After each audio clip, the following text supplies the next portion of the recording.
Thank you guys so much for coming out. I know it is Thursday night before the holiday weekend, and I know a lot of people in the industry have already taken off, so I appreciate the fact that you all came out and we're sharing kind of the night together. Also, I can guarantee that tonight's presentation will not be anywhere near as serious as my photo there. That was the best day of my life. Like I've never looked so good.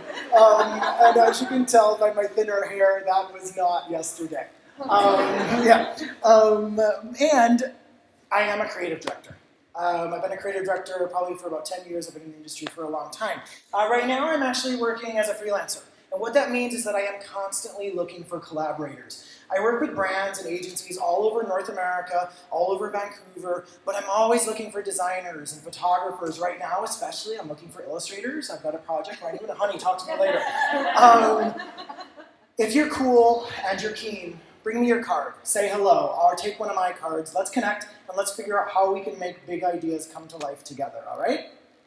Which brings me to what I want to talk about next, which are big ideas. I'm talking about the really, really, really big ones, the ones you fall in love with, that you know are so perfect. They're going to work. You spend hours and hours in your craft making sure that it's wonderful, and you take it to your client, right? What can you do in that moment to make sure you actually get them to say yes to your audacious idea? It doesn't have to be as hard as we make it on ourselves, okay? So, what we're talking about, it's not winning the clients. It's not getting them to pay you. You've already got them on your roster. They've already given you a project. They've trusted you with their business because you are an expert in their eyes. So it's not about that moment. It's about the moment where you get into the room. It's that Don Draper moment. You've done the work. And now you're going to tell that story. You're going to make them believe in your idea. And you're going to do it as well as John Hamm does, as Don Draper, right? Like, that's how it goes for all of us, right? We get in that meeting and it's like, yeah, I think a lot. I'm really good for this. And then they give you the idea and you're like, yeah, I win, right? It doesn't actually go that way.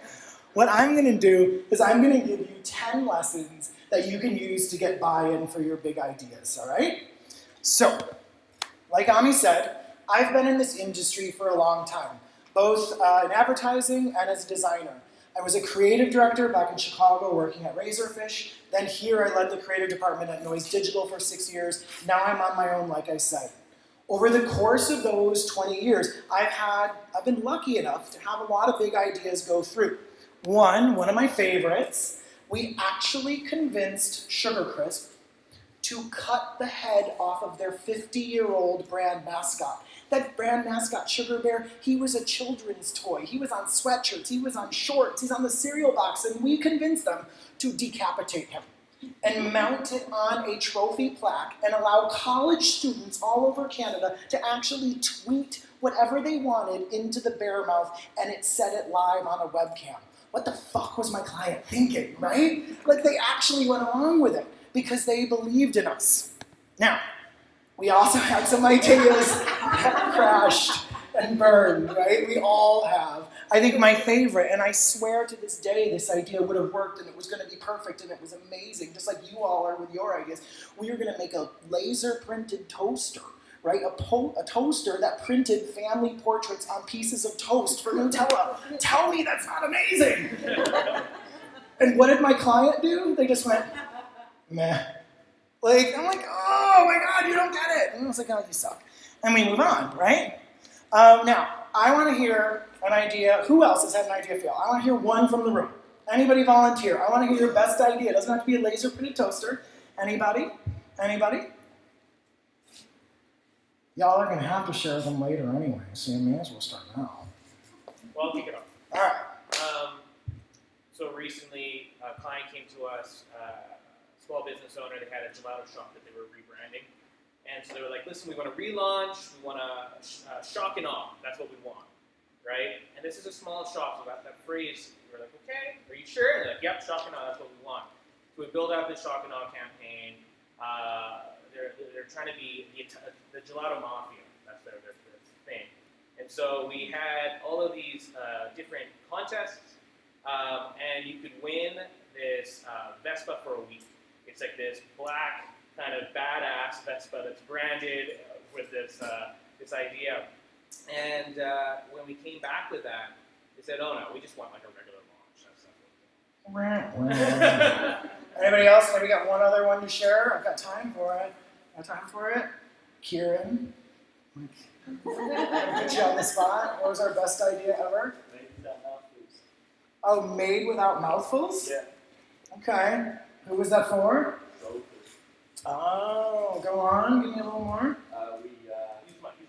We needed an idea to highlight that goldfish crackers were made using natural ingredients, and we came up with an idea that made without mouthfuls. As I remember, it was about having our characters only eat with mouthfuls of crackers. Imagine that. A food brand wouldn't want people not be able to understand and food falling out of their mouth. Imagine why they wouldn't go for that. But at the time, we thought it was right. So I want to talk some truth, guys. These are the things you need to understand if you want to be able to get that big buy-in for your big idea. All right, this is going to be easier participation now. I want to see a show of hands. How many of you have had a big idea fail to get buy-in?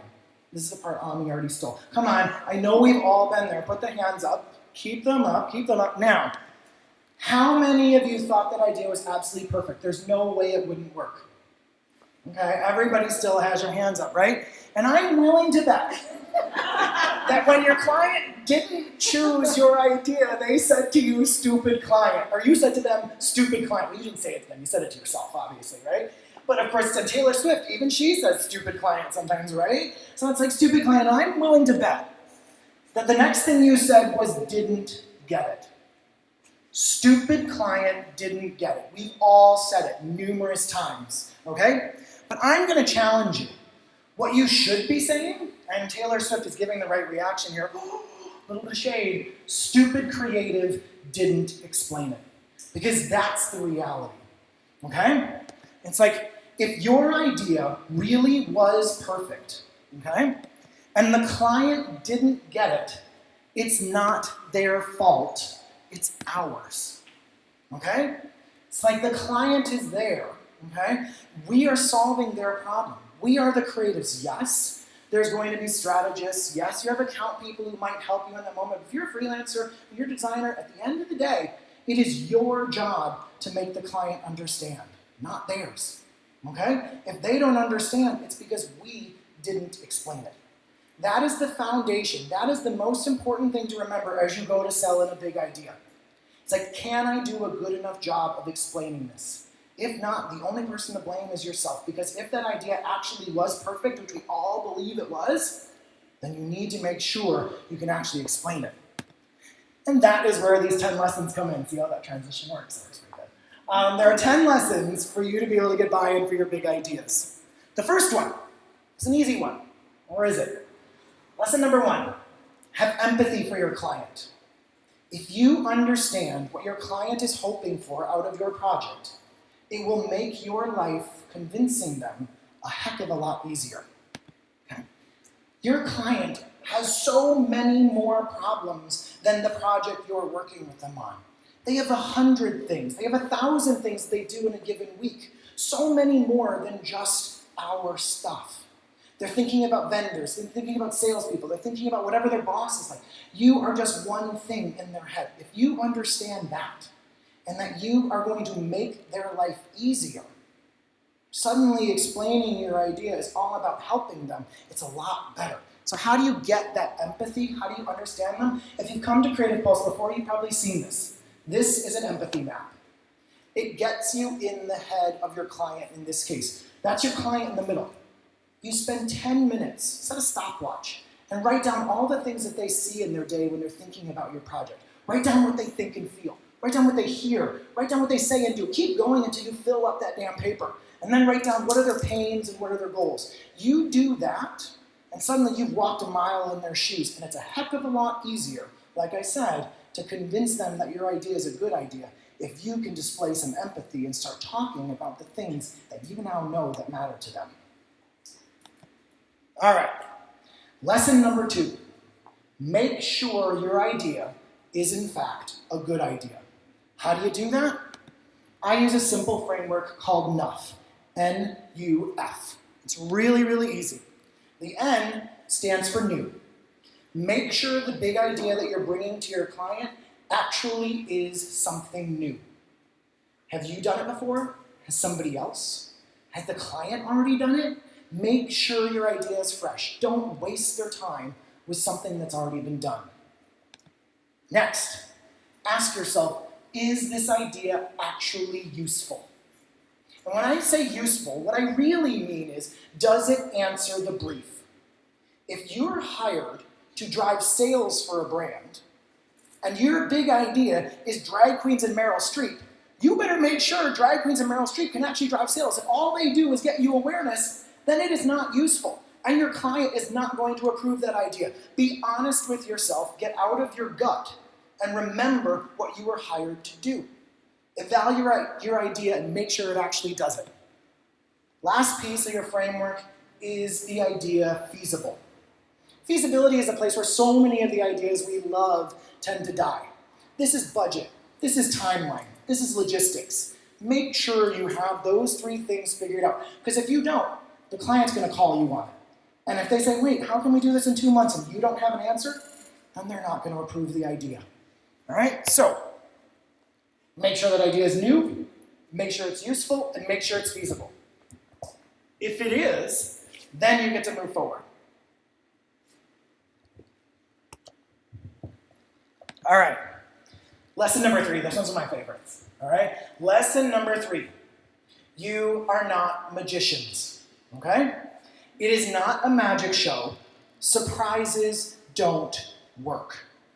You know that cliche moment in every movie or TV show when they talk about creative professionals and you're standing there, you've got the easel next to you with a black curtain, and you reveal the curtain and you go, ta-da! And the client goes, oh my God, you're amazing! That doesn't happen. Ever. It just doesn't. Nobody likes surprises. Babies don't like surprises. This is human nature. Remember, the night before your birthday, you walked home, you walk into your apartment, and surprise! There's like 40 people in your living room, and what are you thinking? You're not like, oh my God, I'm loving this moment. You're thinking, holy shit, I didn't clean the kitchen and my bathroom is a mess. That's exactly what happens to your client when you surprise them with a big idea that they didn't see coming. They're thinking, what the fuck? That wasn't in my brief. That Vespa, it's like, where the fuck are we going to get a Vespa? I don't want to get insurance. Like, I'm not thinking about that. And then when their brain starts spinning and they start questioning why you did what you did, they're not listening to you anymore. And no matter how good your rationale was, they're not with you. So surprises don't work. Instead, think about presenting your big ideas as coming in for a gentle landing. When they see the idea, it should feel like it was obvious to them, like it was the only thing, like it was inevitable. You get there doing 3 things. First of all, if you're lucky enough to work with accounts people and project managers, have them drop hints to your client about what might be coming. Remember that drag queens and Meryl Streep? Maybe your project manager should be on the phone talking about how great Meryl Streep is, right? That will help. Okay, next, do check-ins. Bring the client along into your process. Show them stuff early. Why not get warning that they're not going to like your idea, okay? And then the other one, share your inspiration. We all do the research. We find headlines we like, we find photos, we find other designs. Why not send them to your client in an email 4 or 5 days before the big presentation? You'll say, hey, here's some of the stuff I was thinking about. What are your thoughts? Meryl Streep, pretty amazing, right? And like, did you see her in the last movie? I didn't realize it was Meryl Streep, right? It works. So when they see your idea, they're ready for it. All right, lesson number 4. Make your client your partner, not your adversary. Your clients are not your enemy. Remember that whole thing about stupid client didn't get it? No, get rid of that. Your client needs to be your partner. And if you make them your partner, it gets easier. Like it or not. I know, isn't that great? Like, I love that, right? But this should be you and your client. Like it or not, your client has a voice in your creative process. They are approving, they are denying, they're giving you feedback. Why not do that earlier in the process? Why not do tissue sessions and workshops where you develop ideas together? Because if you do, then you end up in the most amazing place where your client actually has co-ownership of your idea. And here's a little secret about co-ownership. Everybody loves their own idea. So if you have made the idea your client's idea, they're not going to say no. Like, there's the big moment. So bring them in. Rather than showing them a final finished piece, bring them in where you have 3 or 4 different sketches. And you say to them, hey, Ben, how should I fix this? How do you feel about this? What are your thoughts? And you know what? The client who knows their business better than we do is probably going to have something valuable to say. And because you haven't spent 30 hours on that design or that copy deck at that point, you're not going to feel so violated when it's not perfect. Everybody wins if you work together. Lesson number 5, this one's an easy one. Get in the room with decision makers. If you can see them physically in the room, great. Otherwise, get on video. The point is you want to see their body language. You want to see how they're reacting. You're going to know they like something or don't like it from the way they sit, from the way they look, before they say something. You might just be able to save it. Might be able to make a change if you can see them. If you're on the phone, good luck with that. We all have to do it. It still happens from time to time. The other nuance in this statement is make sure you're talking to the actual decision makers. And even better, make sure those decision makers are your partners from that last lesson. Work with the decision makers. If you can't, then at least make sure your actual client is like this with you. They need to be your partners so they can advocate for your idea when it goes to those decision makers. All right, we're halfway. And what you'll notice is that none of those things actually happened in the room.